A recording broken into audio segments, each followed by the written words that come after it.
Ever since the Game of Thrones finale, who would have thought that its prequel would come back even stronger?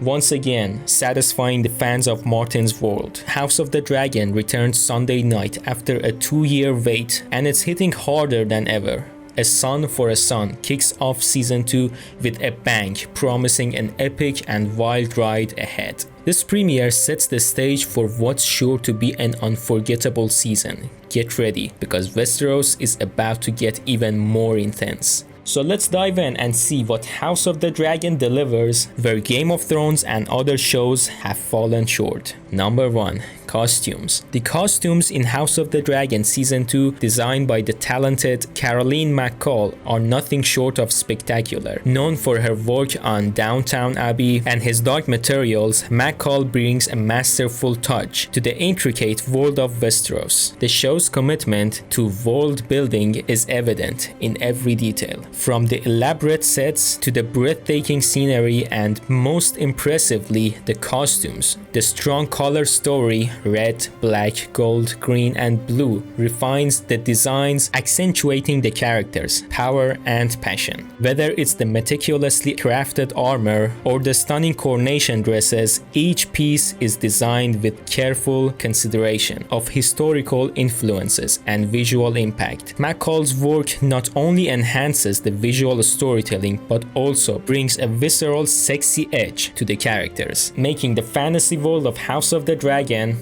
come alive. Number 2. Locations and sets. Is it just me, or the sets look fantastic this season? I love how medievally accurate this show is compared to Game of Thrones and Rings of Power. It's pretty obvious that the show has chosen another path to appreciate medieval culture rather than just being fantasy. The weapons, armor, the costumes, the sets and locations, if we put aside Winterfell, because Winterfell is not as accurate as it's described by George R. R. Martin in the books, but they decided to keep its look because they wanted to make a connection between this show and Game of Thrones. And on top of all, the new opening credits, a tapestry being woven, perfectly encapsulate this shift. But before we move to the next section, I want to talk specifically about the North section that's trying to link House of the Dragon to Game of Thrones. For those of you who have watched Game of Thrones, you know what I'm talking about. I think these efforts to strengthen the link between House of the Dragon and Game of Thrones are wise, reinforcing that this story's world is real, with every character's choice impacting its history and future. Although the Stark's belief is a little bit shifted throughout the years, because in this show we find Cregan Stark believing that it's the Stark's duty to protect the realm from the threat beyond the wall, and the matter of who sits on the Iron Throne is not really their concern. But in Game of Thrones, which happens almost 170 years after the incidents of this show, we find Ned Stark more concerned with the matters of the Iron Throne and the realm, and he's kind of unsure about the White Walkers. I think in one dialogue between him and Bran, he says that White Walkers are gone and they don't exist anymore. Is it Trace or the White Walkers? The White Walkers have been gone for thousands of years. So he was lying.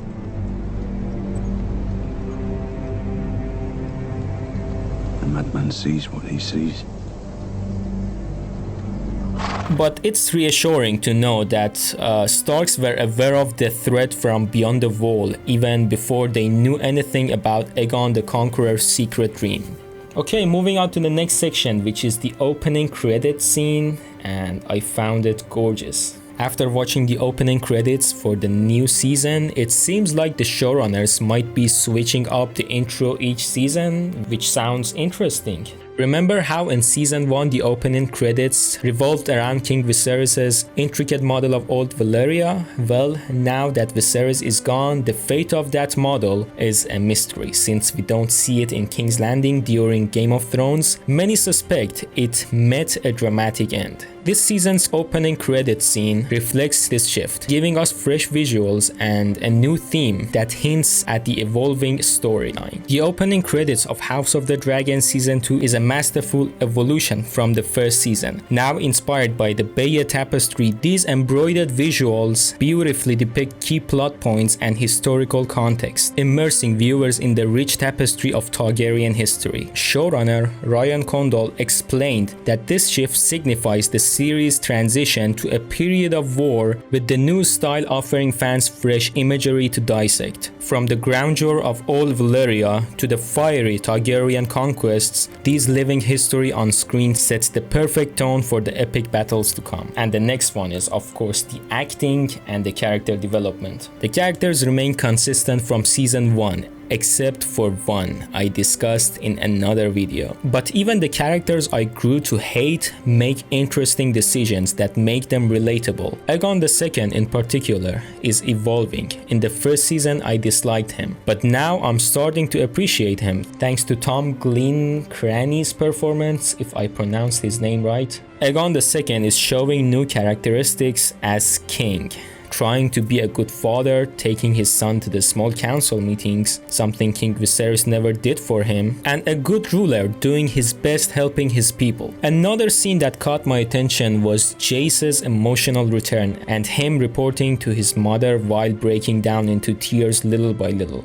Top class writing and acting. Or the multi-layered council scene, for example, where multiple things happen in only one sequence, and it shows the quality of writing, that how much information can be delivered to the viewer in only one sequence. We get to be introduced to Cheese, more in-depth knowledge about Aegon's new personality, dynamic between each member of the Green family, their tactics and strategies, getting to know Aegon's son to sympathy him even more at the end of this episode, showing us that Aemond is actually a man of war tactics, Otto being still mad at Alicent being still mad at Aemond, and also the fact that how important it is to gain the control of Harrenhal because of its strategic position in Westeros, which prepares us for what is going to happen in this location in the next episode, and so many other useful information just from a few minutes, which shows the quality of plot. Talking about the plot, like most of season 1, if we put aside the events of episode 9, the plot is consistent, with every scene justified and in line with character logic. As war becomes inevitable, both sides are logically seeking allies and strategic positions in Westeros. The blockade and other tactics make sense, adding to the overall coherence of the storyline. And the next one is, of course, the music and soundtracks. I think we all agree on the fact that Game of Thrones and House of the Dragon fans owe a huge debt to Ramin Djawadi. We can call it the legacy of Ramin Djawadi. We don't need to see a castle or location or any text to tell which part of Westeros we're at. The music tells us, with fresh tracks that evoke the same powerful emotions while providing a new experience.